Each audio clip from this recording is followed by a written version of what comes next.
Hi everyone, I'm Babs Hogan and welcome to Cheese Hangouts. Nate Larsen is a lucky young man. At age 22, he became an American Cheese Society certified cheese professional. I don't know about you, but I don't know many 22-year-olds who have found their calling in life. So good for you, Nate. Nate has been a Murray's cheesemonger at Kroger for over 5 years, with almost 3 of those years working as a cheese master in Lewis Center, Ohio. Nate uses his talents and knowledge in his community by creating cheese plates for local restaurants and frequently teaching Cheese 101 classes.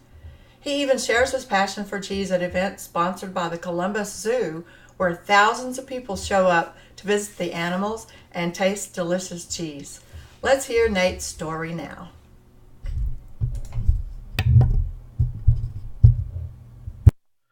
Hey Nate, thank you for joining Cheese Hangouts.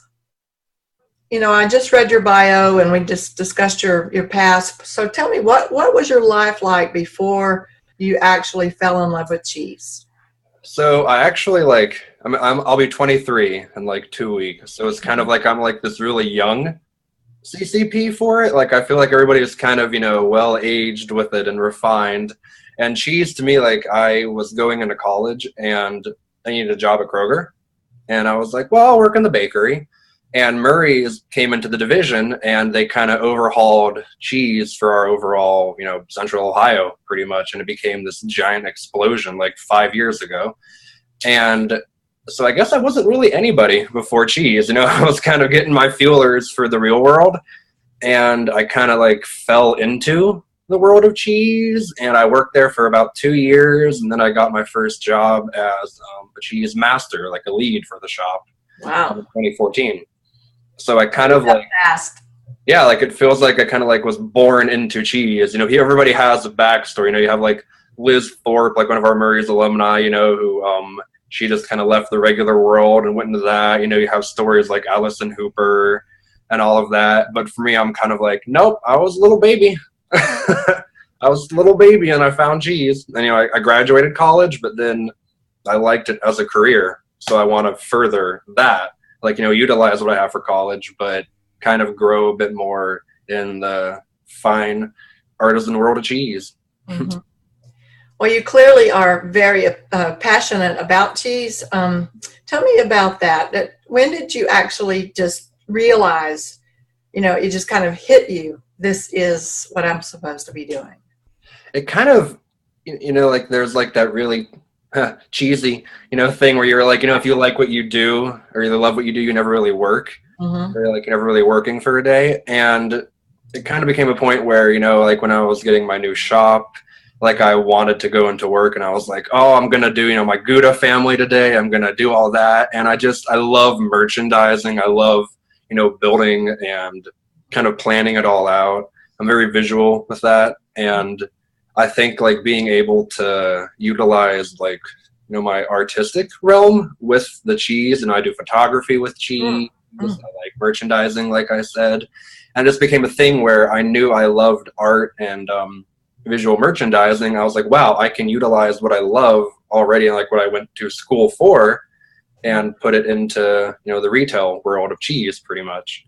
So what is one of your long-term goals as a cheese professional? So definitely two there, one professionally and then one like culturally.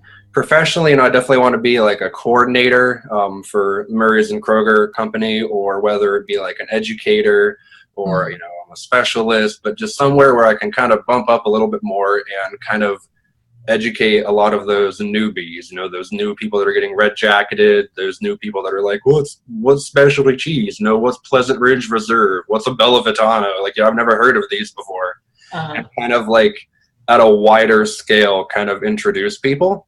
But then culturally, like I would love to kind of, get rid of that mindset where people are like, I can't afford good cheese, or I can't afford specialty cheese, or I don't get it, or how do I build a cheese plate? I feel like, it's been really taken over for the past 30 years, I'd say, but people are still kind of like, I don't really quite get what I'm doing. What do you mean taking over? I think, like when we had like, like the crazy goat ladies of the 80s and, fondue in the 70s, it kind of, America's such a baby country. And so therefore we're kind of the baby country for cheese. Europe has been making them for thousands of years. So it's like, I think we were the last to catch on. And I kind of want to just make it more like an everyday thing. People like, they know how to build a cheese plate. I don't know whether it be, I do like my own type of YouTube. I try and do like a blog type of thing, but I would like it to be more like everyday life. You are a cheesemonger. Do you have a message for the newbie, the person that walks in and just about freaks? Because there's so many cheeses going, you can't pronounce them. You don't know where they're from. What kind of advice would you have for someone that's timid, that walks into the door and goes, oh my gosh? You go into a cheese shop to kind of, pick, maybe 3 to 5 fun little things for a party, that one for a recipe. And as a monger or manager or associate in general, I mean, walk in there and just, baby step it. Like, you're not going to know everything in a week. You're not going to know everything in a year. You're not going to know everything. I mean, nobody knows everything, but, I've been with Cheese and Kroger and Murray's for 5 years now. And I'm still like, I'll get a request and I'm like, I don't know. Like, let me go to my book. Let me go to Google. Like, just don't be overwhelmed. I mean, the thing I love too, as a little shout out, like for Murray's Cheese, we have like over 200, but you go into that case and we have, it has Gouda, it'll have bloomy rind, and you can kind of that way break it down. What surprised you mostly? What was your biggest surprise when you got into this business and all of a sudden you just, kind of overwhelmed or just taken back? What was that? Overwhelmed. I mean, like my first day, I walked in and I was like, oh, all of this cheese, what? But I would actually say it was more so not like an overwhelming like step back, but like look at what world we're in right now. It was my first year at the ACS conference. It was 2015 in Rhode Island.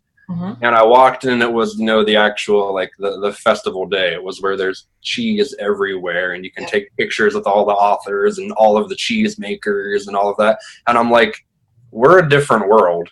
Like we are a literal culture. Like there's so much. You don't think about it, when you're in your cheese shop and you're cutting, some Tillamook cheddar, some Grafton Village cheddar, some Merlot Bellavitano or whatever. And you're like, yeah, here's some cheese. But there's like an entire life in that cheese that's, whether it's in the creamery or the maker or the farm.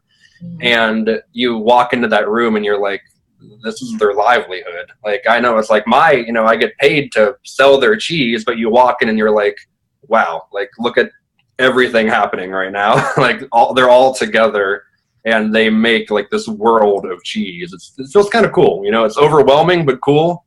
Like we're our own little world. That's true. It is actually true. And I noticed that the cheese people are a very tight group, tightly knit. It's really neat to see the interactions between them and how, the American Cheese Society conference is this big reunion. Yeah, literally. People, hundreds of people. You may know thousands. I don't know, but I'm an outsider, but I really have enjoyed getting to know them. And this will be my 6th year as a volunteer for the Festival of Cheese and the conference. So, I'm starting to get the lingo and that sort of thing.